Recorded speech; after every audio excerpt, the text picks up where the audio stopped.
computer. Awesome. Yay.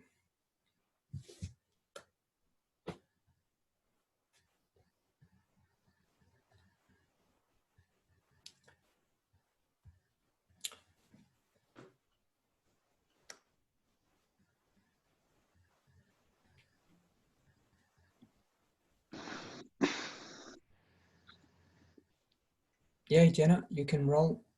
Yeah. Okay, cool. Bhagavad Gita, forward. The Bhagavad Gita is the best known and the most frequently translated of Vedic religious texts. Why it should be so appealing to the Western mind is an interesting question. It has drama, for its setting is a scene of two great armies, banners flying, drawn up opposite one another on the field, poised for battle. It has ambiguity, and the fact that Arjuna and his charioteer, Krishna, are carrying on their dialogue between the two armies suggests the indecision of Arjuna about the basic question: should he enter battle against and kill those who are friends and kinsmen? It has mystery, as Krishna demonstrates to Arjuna his cosmic form. It has a properly complicated view of the ways of the religious life and treats of the paths of knowledge, works, discipline and faith and their interrelationships, problems that have both bothered adherents of other religions in other times and places. The devotion spoken of is a deliberate means of religious satisfaction, not a mere outpouring of poetic emotion. Next to the Bhagavata Purana, a long work from South India, the Gita is the text most frequently quoted in the philosophical writings of the Gaudiya Vaishnava school, the school represented by Swami Bhaktivedanta as the latest in a long succession of teachers. It can be said that this school of Vaishnavism was founded or revived by Sri Krishna Chaitanya Mahaprabhu, 1486 to 1533 in Bengal, and that it is currently the strongest single religious force in the eastern part of the Indian subcontinent. The Gaudiya Vaishnava school, for whom Krishna is himself the supreme God and not merely an incarnation of another deity, sees bhakti as an immediate and powerful religious force, consisting of love between man and God. Its discipline consists of devoting all one's actions to the deity, and one listens to the stories of Krishna from the sacred texts. One chants Krishna's name, washes, bathes, and dresses the Murti of Krishna, feeds him and takes the remains of the food offered to him, thus absorbing his grace. One does these things and many more until one has been changed. The devotee has become transformed into one close to Krishna and sees the Lord face to face. Swami Bhaktivedanta comments, excuse me, I'm just navigating my PDF. Excuse me 1 second. Swami Bhaktivedanta comments upon the Gita from this point of view, and that is legitimate. More than that, in this translation, the Western reader has the unique opportunity of seeing how a Krishna devotee interprets his own texts. It is the Vedic exegetical tradition, justly famous in action. This book is then a welcome addition from many points of view. It can serve as a valuable textbook for the college student. It allows us to listen to a skilled interpreter explicating a text which has profound religious meaning. It gives us insights into the original and highly convincing ideas of the Gaudiya Vaishnava school.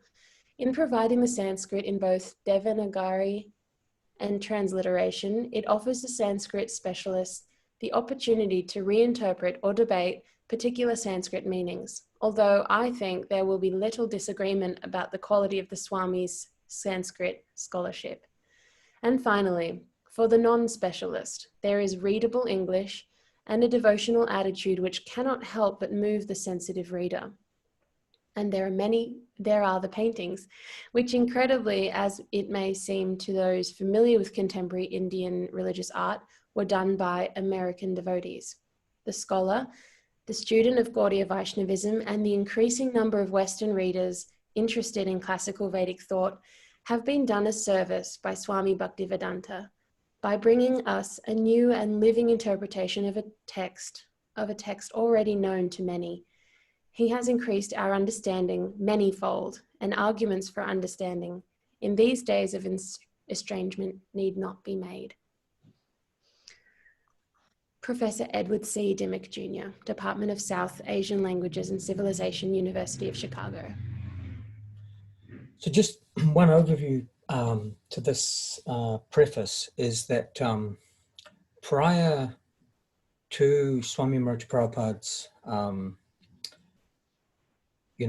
interpretation of the Bhagavad Gita, or you could say his purports and translation, there had never been a revolution in consciousness of Veda and the bhakti path, or the path of devotion to the higher, prior to his presentation. There had been other presentations, other authors, but what we find is because he was in a proper bona fide lineage, carrying what we call a dara, or a current, he was empowered with the full spirit. So he was living what was presented in the Gita. So many authors had presented Bhagavad Gita, but really weren't living the life of a yogi. And so when he came in 65 with that original manuscript, which later came in 72 as a full-blown presentation, between 66, 67, by the time it was produced fully in 72, thousands upon thousands of Westerners were now embracing the life of bhakti, the path of bhakti yoga. So much so they were even, joining ashrams. And then, of course, in the 60s, there was that revolution with Krishna consciousness in the West, the kirtan parties. But ultimately, there are many lineages even now of bhakti yoga. So what we see as the Western movement presenting Krishna consciousness, it's ultimately a universal truth. Mahamantra, Bhagavad Gita is a universal truth and teaching for all beings at different stages or different perspectives of that mountain. So if the Himalaya is God, divinity, truth, reality, the light source, this is a clear and precise science of how to approach bhakti. So interesting that, and it is true, Prabhupada would, theologians and people who had PhDs in religious science or study were very impressed by his style, conception, interpretation. Yay. So without further ado, any comments there, Francisco or Sudarshan? I'll let Sudarshan go first. I was going to say, but didn't Einstein also read Bhagavad Gita when he was developing the theory of relativity, maybe? Or? I think so. I heard that. Yeah, I heard that definitely. Yeah. So he was.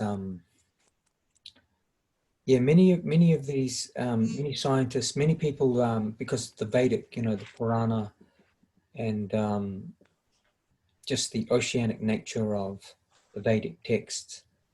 And we know that when the atom was split, somebody quoted from the Bhagavad Gita, the power of splitting of the atom. So it's true, Einstein definitely had some regard and reverence, for the Bhagavad Gita. Loz, I've just recognized you. Our newcomer, I believe, as far as I can tell. This is my god sister, genuinely. Hey, Loz. Our fathers are each other's godfathers. Your fathers are each other's godfathers. Oh, nice. Hi, Loz. Drive safely. Don't worry. You don't have to worry about the video. Yay. Cool. Did anybody want to ask a question or make a comment before we move on? Well, I'll just say that I'm very, for me, it's all quite new. And to hear that intro, right, Jenna? Very well read, by the way. I thought, wow, right? My initial reaction was just, wow, I'm sort of anxious to, or I'm looking forward to sort of understanding more. Awesome. Yeah. It's always interesting reading a forward or an introduction where you don't have like the body yet, you don't have like the nectar yet, you're just being told about it. So it is exciting to move forward. Yeah, that's great you had that response. I'm happy for anybody else to take over reading, by the way. if I think you did a good job, Jenna, I reckon. All right, cool. Well, the preface, hey, shall we? Yeah. I think the preface is by, it's actually written by Swami Maharaja Prabhupada himself about the Bhagavad Gita. So this is really Cool. important because it's his own development and the birth of Bhagavad Gita for the West. Wow. The transcription. Here we go. Preface. Originally, I wrote Bhagavad Gita as it is in the form in which it is presented now. When this book was first published, the original manuscript was, unfortunately, cut short to less than 400 pages, without illustrations and without explanations for most of the original verses of the Srimad Bhagavad Gita. In all of my other books, Srimad Bhagavatam, Sri Isopanishad, etc., the system is that I give the original verse, its English transliteration, word for word Sanskrit to English equivalents, translations, and purports. This makes the book very authentic and scholarly and makes the meaning self-evident. I was not very happy, therefore, when I had to minimize my original manuscript. But later on, when the demand for Bhagavad Gita as it is considerably increased, I was requested by many scholars and devotees to present the book in its original form, and Messrs. Macmillan and Co. agreed to publish the complete edition. Thus, the present attempt is to offer the original manuscript of this great book of knowledge with full parampara explanation in order to establish the Krishna consciousness movement more soundly and progressively. Maharaj, could you just quickly give us a short translation of parampara, please?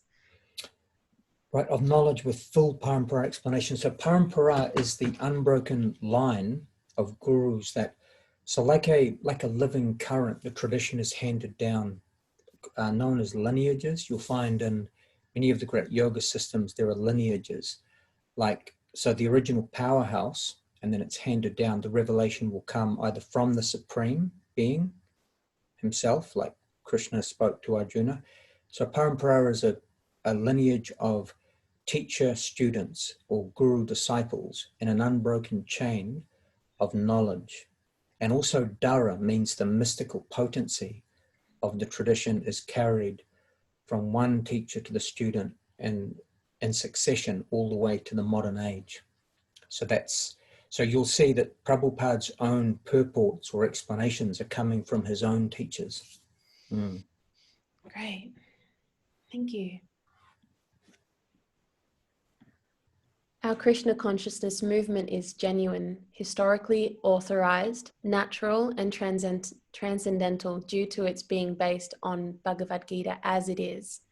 It is gradually becoming the most popular movement in the entire world, especially among the younger generation.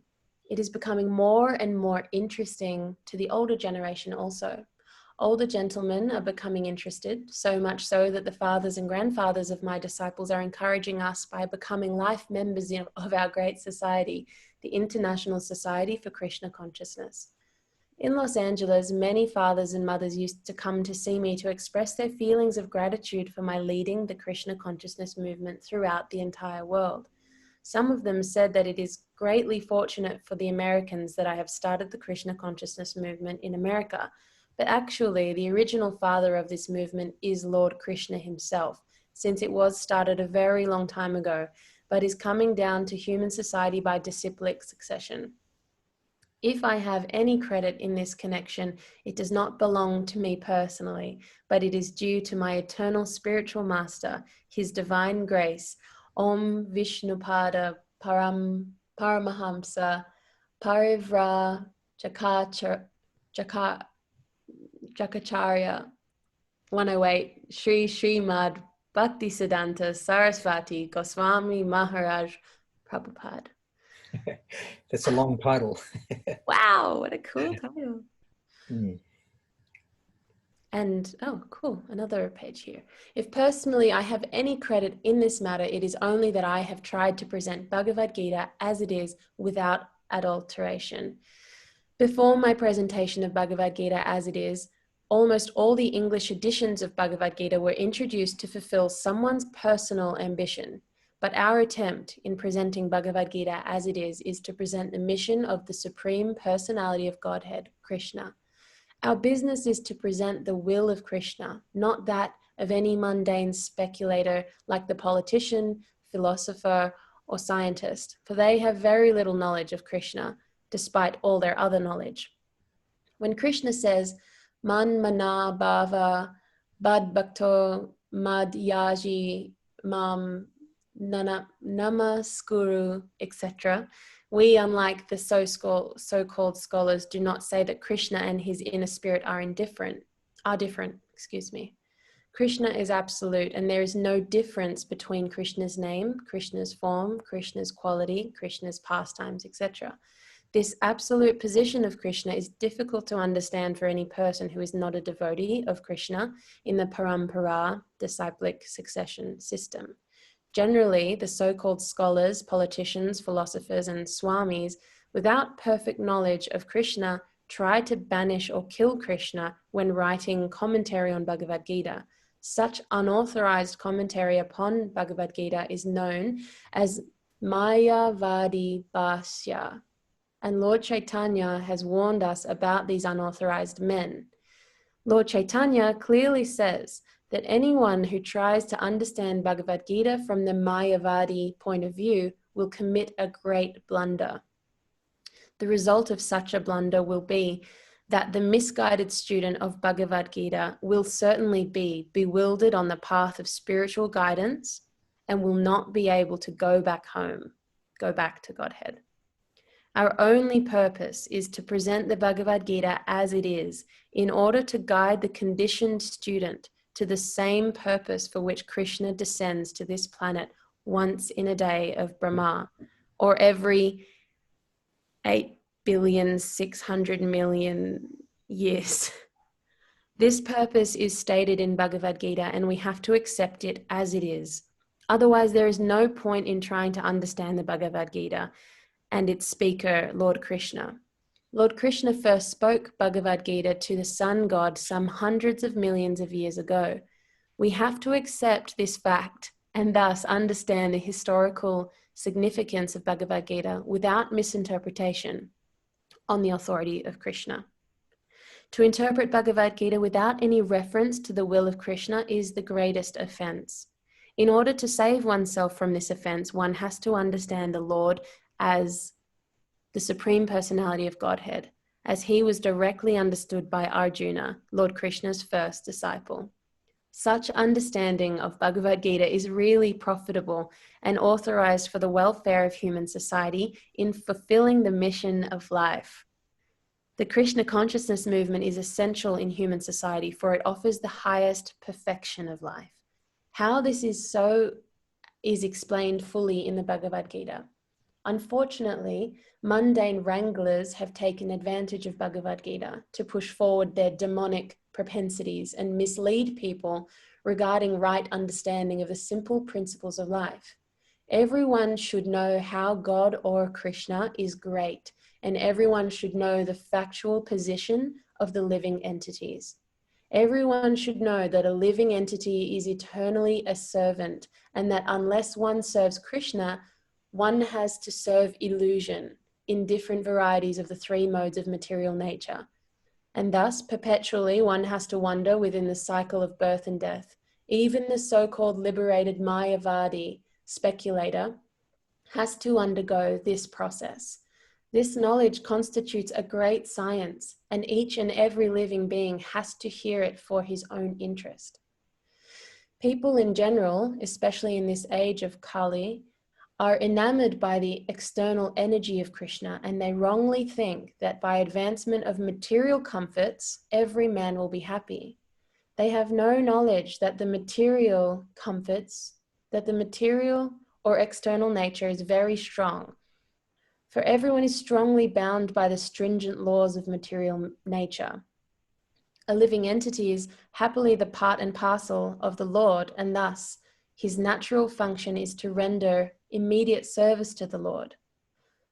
By the spell of illusion, one tries to be happy by serving his personal sense gratification in different forms, which will never make him happy. Instead of satisfying his own personal material senses, he has to satisfy the senses of the Lord. That is the highest perfection of life. The Lord wants this, and he demands this. One has to understand this central point of Bhagavad Gita. Our Krishna consciousness movement is teaching the whole world this central point. And because we are not polluting the theme of Bhagavad Gita as it is, anyone seriously interested in deriving benefit by studying the Bhagavad Gita must take help from the Krishna consciousness movement for practical understanding of Bhagavad Gita under the direct guidance of the Lord. We hope, therefore, that people will derive the greatest benefit by studying Bhagavad Gita as it is, as we have presented it here. And if even one man becomes a pure devotee of the Lord, we shall consider our attempt a success.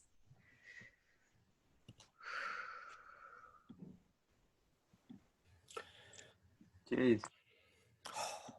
Pretty hefty. 1971, written in Sydney, Australia.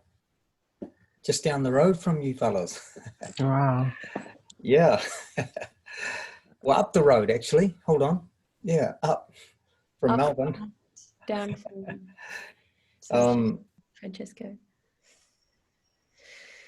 That was heavy hitting. I loved it. Yeah, it's very... So he gets into these interpretations because it's true. No other authors had created a movement of, just an almost what one student described as an explosion of consciousness. And remember, he was coming in when the Western sector, especially the counterculture in the US, people were like experimenting with psychedelics, Timothy Leary, the Beatles, Sgt. Pepper Lonely Hearts Band, Maharishi Yogi. There was an incredible movement to oppose, present government policy and the Nixon regime. So expansion in consciousness and, stay high forever, but the natural way, yoga.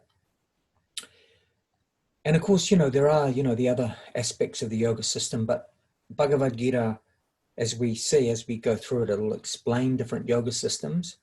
It also will take us into divine, demonic nature, three modes of nature, reincarnation, so many aspects of Vedic thought.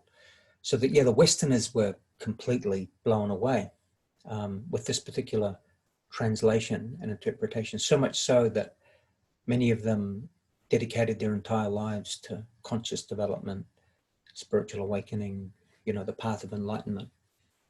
And, a lot has happened since then, of course. So, maturing process. But, very much an incredible contribution, Srila Prabhupada's divine literatures. And then, of course, as we know, we have, when he left in 77, he gave indication to take the teachings of another great master, Srila Sridhar Maharaj. So this book club we're starting on a Thursday will be dedicated to Swami Maharaj Prabhupada's books, Transcendental Literature. And then on a Tuesday evening, we'll be overviewing two other great masters who Srila Prabhupada revealed that we should take further guidance from. So we have three heavy-hitting teachers and their literatures. So the nature of these book clubs is to be able to overview, to work through, but at the same time be open to maximum assimilation, which, if something goes over your head, anything that we need to go back or recap or reflect, we can move through. Even one-on-ones, I'm happy to do one-on-ones, as well as just some level of interjection and commentary or question moving as we're moving through. Maharaj, one question. Could you give like an overview to the age of Kali, when it says Kali Yuga? Right. Okay. Yeah. Quick overview. So the age of Kali. So we have winter, spring, autumn, summer. Winter, spring, summer, autumn. So the 4 seasons, as there are the 4 seasons, the universe, according to the Vedic cosmos, goes through 4 seasons. So there is the Golden Age, the Silver Age, the Bronze Age, and the Iron Age. So in Sanskrit terms, they're called Satya Yuga, the Golden Age, Treta Yuga, the Silver Age, Dwapara Yuga, the Bronze Age, and we're now in the Iron Age, the Kali Yuga. So in the Iron Age, spirituality has been heavily suppressed.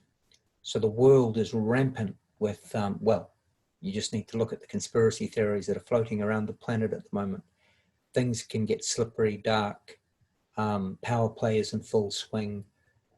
War is possible at any point between US, China, Russia. So spiritually, we're quite suppressed, or what we give this term contracted. So in the Kali Yuga, there is a special benediction that through literatures like Bhagavad Gita, the Maha Mantra, we can awaken into a golden age within the contracted age of the Kali Yuga. So special spiritual medicine has been given to us in this particular Kali age, the age of, so Kali is also called the age of quarrel and hypocrisy. So humans will quickly quarrel, and hypocrisy is, it's rare to see somebody walking the walk, or, they're talking the talk, but then walking the talk, talking the walk. It's staying in integrity to a spiritual tradition. So, so despite it being the spiritual winter, we are, by connection with these great Vedic masters and teachers, basically ushering in the dawn of the sun, a mini summer for 10,000 years. So much so that George Harrison wrote the song, Here Comes the Sun. And he sang that song about Prabhupada, the author of this particular book. So that song, Here Comes the Sun, da da da da. Here comes the sun, and I say it's all right. Da, da, da, da, da, da. So it's been a long, long winter, and now the sun's coming. So yeah, bhakti is love, the Maha Mantra. All of these things are coming. And of course, George Harrison, My Sweet Lord, he also sang that on the inspiration of Swami Maharaja Prabhupada's Maha Mantra, My Sweet Lord. Hey Maharaj, just following on from Sudarshan's question about in the age of Kali, what we are susceptible to and vulnerable to. And it goes on to say, if we're not serving God, we're serving an illusion. You said to me at one time that we either serve the higher or we serve Maya, Maya being illusion. So if it's not God, and if we're not connected with the source of this transcendental wisdom, we are bound to be just wayward, lost souls, just repeating the circle of life, birth, disease, death. Yeah. So that's what we're vulnerable to in this age. Yeah, pretty much. In the Kali Yuga, it's serving the higher or serving the lower. The lower is, so interesting, this word, the Christians have this thing, you're lost in sin, brother. We need to save you, save your soul or sister. So sin, we equate sin as self-interested nature. So self-interested nature is that you'll be out to fulfill yourself, but at perhaps the cost of the environment, the trees, the neighbors, whatever else you're in competition with. But by interest and serving the divine, we'll remain in harmony with all other beings, because we'll see all other beings in relationship to the divine, to God. So to truly be in harmony is to serve the center, whereas self-interested nature will ultimately cause clash with each other. So one example Prabhupada gave in the 70s, which was a beautiful example, is that if we're all throwing our offerings to the center of the lake in consciousness, there'll be harmonic waves emanating from the central source, and by serving love, divine, divinity, God, we'll be filled up with the reflection of love, divinity, and we'll all be in harmony. But if we're all serving our separate interest, we'll all be clashing in consciousness with each other. I want that job, I want that boyfriend, I want that girlfriend, I need this, and so the conflict of self-interested nature will clash. One country wants another country's resource, and so begins. But when we all understand, no, everything is the property of the higher, let's manage it for a win-win for all entities under the divine order, then there'll be harmony. Until such a time, yeah, like you said, Jenna, it will be competitiveness, competition. And of course, the extreme of that, the acute of that is war.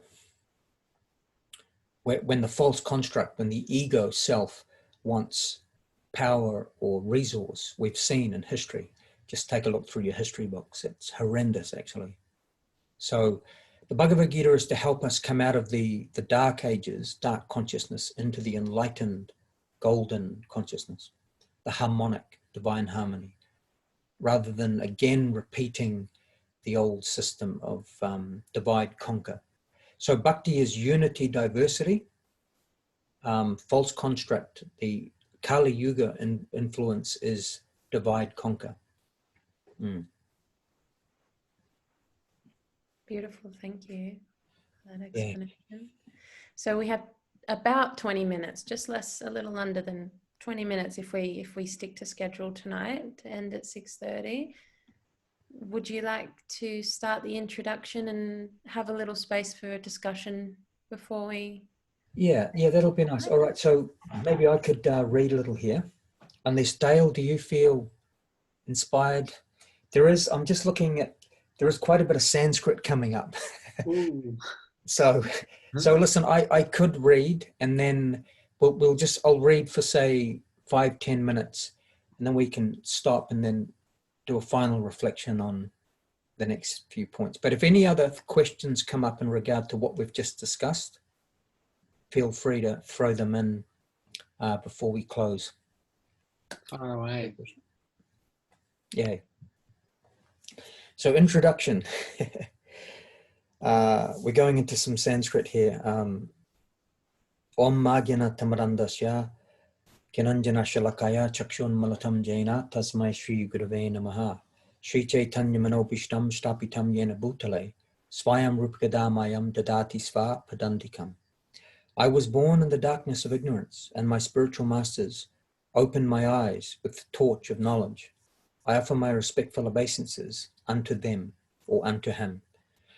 When will Srila Rupa Goswami Prabhupada, who has established within this material world the mission to fulfill the desire of Lord Chaitanya, give me shelter under his lotus feet? Vandeham Shri Guru Shri Yuta Padakamalam Shri Gurun Vaishnavamscha Shri Rupam Sagrajatam Sahagana Raghunatan Vitam Tam Sajevam Sadvaitam Savadutam Prajana Shahitam Krishna Chaitanya Devam Shri Radha Krishna Padan Sahagana Lalita Shri Vasakan Vitamscha. I offer my respectful obeisances under the lotus feet of my spiritual master and unto the feet of all Vaishnavas. I offer my respectful obeisances under the lotus feet of Srila Rupa Goswami, along with his elder brother Sanatan Goswami, as well as Raghunath Das and Raghunath Bhatta, Gopal Bhatta and Srila Jiva Goswami. I offer my respectful obeisances to Lord Krishna Chaitanya and Lord Nityananda, along with Advaita Acharya, Gadadhar, Srivas and other associates. I offer my respectful obeisances to Srimati Radharani and Sri Krishna, along with their associates Sri Lalita and Vishaka. So these are sort of prayers to the great parampara, like you mentioned, parampara or disciplic succession. So many masters have come before. So by offering respects, they can imbue us and fill us up with that transcendence, that clearance of consciousness. Maharaj, may I just quickly ask before we hear the word a few more times? Obeisances is very foreign to me. I might not be the only one. How does obeisances translate? So obeisances is basically the gratitude for the great gift of divine wisdom.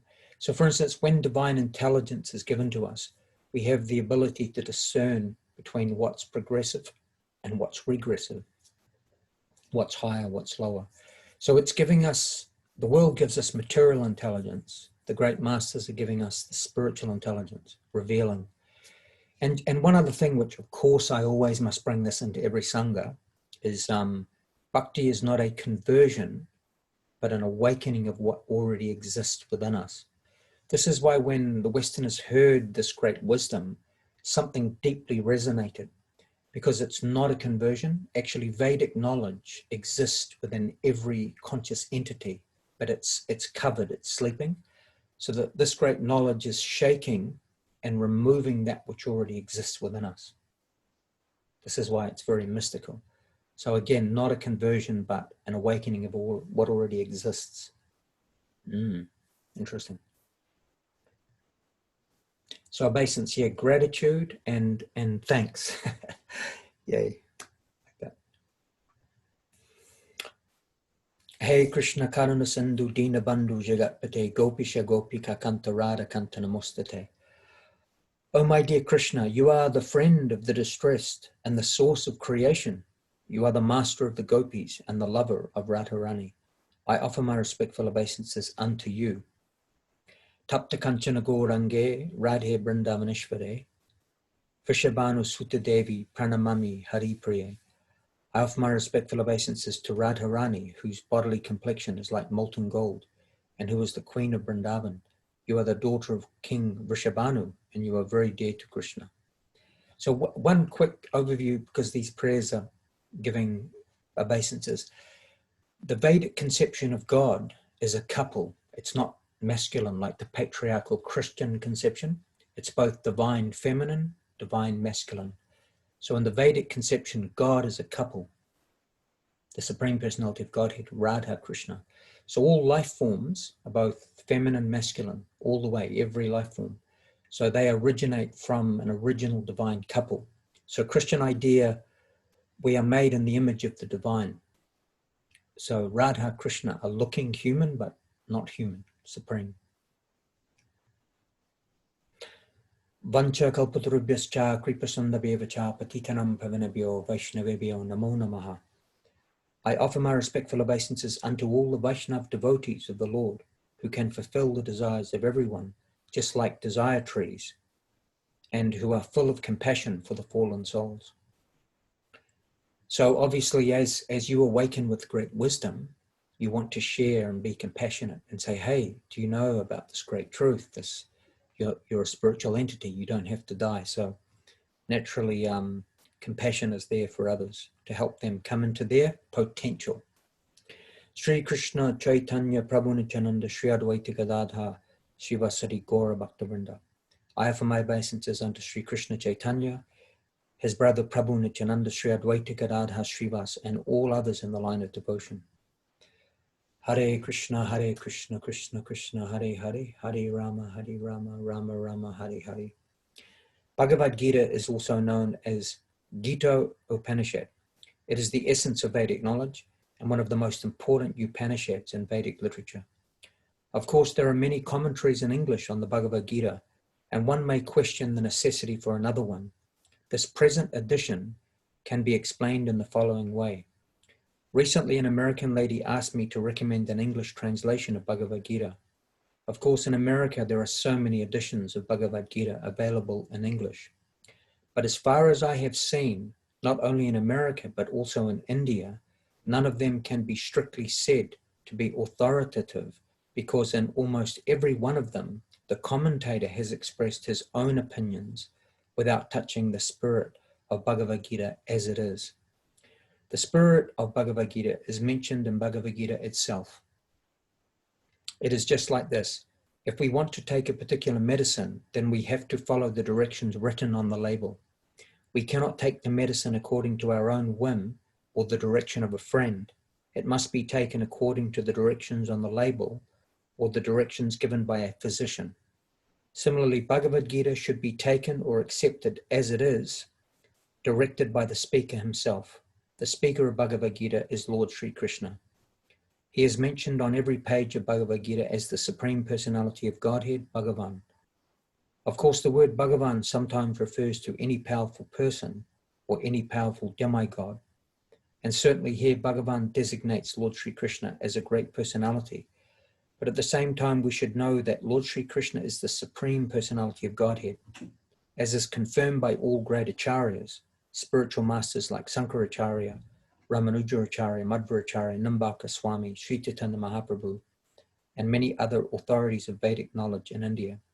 The Lord himself also establishes himself as the supreme personality of Godhead in the Bhagavad Gita. And he is accepted as such in the Brahma Samhita and all the Puranas, especially the Srimad Bhagavatam, known as the Bhagavad Purana. Krishna's tu Bhagavan Swayam. Therefore, we should take Bhagavad Gita as it is, directed by the personality of Godhead himself. Yay. Yeah. So everywhere within the Vedic literature, which is vast, cosmic, a cosmology, an ocean of hundreds of thousands of Vedic texts, they all point to a supreme source, creator, sometimes known as Ishvara, Paramaha, Bhagavan, sometimes called Bhagavan. Some people say source, light.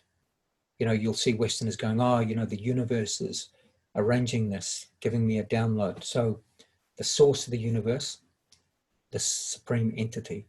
So Christians have the idea creator, creation, source, manifestation. So in overview, the Bhagavad Gita will take us through 3 stages of understanding, divided in 3 sections. First 6 chapters of Bhagavad Gita is called Sambandha Jnana.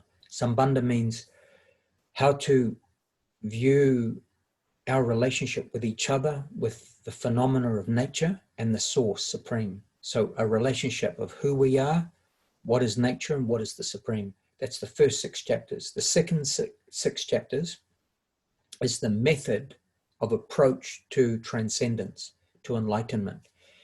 And the last 6 chapters, because there are 18, 6 times 3 is 18, the last 6 chapters gives us the destination, conclusion, and goal of bhakti, the goal of Bhagavad Gita, which is to awaken into a relationship with divinity. So, yeah, a great treatise, a great book. Many great personalities, theologians, scholars have read Bhagavad Gita. So we're going to be guided by the purports of a great Bhakti Yoga master. And yeah, and of course, I was trained under a divine master for many, many years who was in the same line. So yeah, and then these reflections, no doubt, as they transformed and shifted the lives of many in the 70s, we're praying that the same great chance and opportunity descends for us to go deeper toward our potential, our happiness, our ultimate security in divine consciousness. Hare Krishna. Yay. So, beautiful. So much yay. That was incredible. Can I throw a question in? My last question for tonight. Absolutely. Just my last question. So if anybody wants to throw out a question, please feel free. I was wondering if you might be able to explain why we hear this term Supreme Personality of Godhead. It's still, for me, Godhead, it sounds very unusual and foreign. Yeah, it's a very interesting point. See, predominantly the idea of divinity for many Western, especially in the counterculture, was that God is, you know, truth is a light. It's an effulgence. It's you heard the obviously we all know the band Nirvana. Dave Grohl, is it Dave Grohl? Yeah. So Nirvana is a state of entering into the great effulgence, the great light. Sometimes we know this term Muktan Jivan, Mukti, the plane of Mukti. So predominantly impersonalism, or a conception that the divine is just light, source, energy, was quite predominant. So Swami Maharaja Prabhupada in the 60s wanted to establish, no, I'm a person, Francisco's a person, Dale's a person, Jenna's a person. So God must also be person. So he established this term, established by Saraswati Thakur, his own guru, Krishna, the supreme personality. And Godhead means, because God is generally light, but when God has a head and a face, he's definitely a person. So personality, Godhead. So the highest aspect, Veda wants to bring us into a personal understanding of the divine, not just the understanding of the effulgence. So hence the word supreme personality of Godhead. Perfect. So sometimes you'll see, like my own masters would also express the same personality of Godhead as the all-loving absolute, which is the same. Source, divinity, beauty, the source of beauty, Krishna, the source of all wisdom, divinity, truth. So like this is why the term was used to sort of establish that we're heading toward the personality, but a supreme personality. So we are personalities. We're in a physical vehicle, which we'll leave, but underneath this, you are actually a supreme conscious individual unit of consciousness, which you have supreme potential, and that potential is enlightenment, and you also have a spiritual body, which is yet to be revealed. So you'll see this vehicle will be born, it will go into youth, it will go into old age, and then you'll depart from this, and you'll actually realize that once you come out, you go, what? That wasn't me. So we're moving through reincarnations until we come into this enlightened position.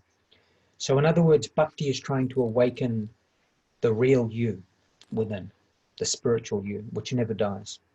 So it wants to enlighten us. So we're a personality and God's personality. Your person, God's person. So can I just ask a follow-up question to that, please? Sure. So is the purpose of the text that we're going through to I don't know, to sort of unlock that potential, to sort of have it happen sooner rather than later? Yeah, sooner rather than later. The charm, like, I mean, I could, the benefit, even just reading what we've just read, for a human entity, for a human being to be exposed to this in a life, the Vedas say this is very, very rare chance. It's such a high golden gift. And no doubt we want to extend it to everybody, but the potential, the connection, it's incredibly purifying. And yes, it will unlock sooner than later that potential, which is good because it'll connect us with happiness, with fulfillment, with basically it will enlighten you. You will become enlightened, no doubt. You will, the best version of Francisco will emerge. The best version of me will emerge. Jenna, Dale, all of us. So that's great. The best version is the version that where we can look in the mirror and be like, yay. It's like, and others will feel that. They'll go, oh my goodness, like whatever you're connected to, it's big, it's beautiful, it's loving, it's high. It's high. So we can say hi together. Yeah. Loz, did you have a question or a comment? You're off mute at the moment. Oh, that's because I've finally pulled up and I'm like engaged. No, I'm just really enjoying listening and reflecting. So I'm all good. I'm just Yay. Good to have you here. When I first signed in, I'm sorry I couldn't figure out if you were saying hi or I just joined. Sorry. It's perfect. I hope I didn't interrupt the flow. Not at all. Hello. Yeah. Hello. Well, this was highly spiritually nourishing and rejuvenating tonight. Do we feel ready to say goodbye and resume next Tuesday evening? Yes. Perfect. Okay. Gorgeous. What an Well, amazing group and big reading. hugs, yeah. Thank you, Maharaj. Nice to meet you, Francisco. And your Yeah, friend, hi, Jenna, Francisco. what's your good name, just so I can remember? This is Loz. Loz. I Loz, yeah, because we were going to catch up Really Yeah. nice to meet you, loves. Francisco, Yeah, I'll Dale, speak to you Sudishan, soon. Jenna, Madura. Yay. Thank you. Blessings Everybody. all. So much. Thank you. Have a Thank you. beautiful Thank you. Everyone, evening. Dhanavad. Good night, Madura. Good Until night. next I mean, time. yeah. Yeah. Hare Krishna.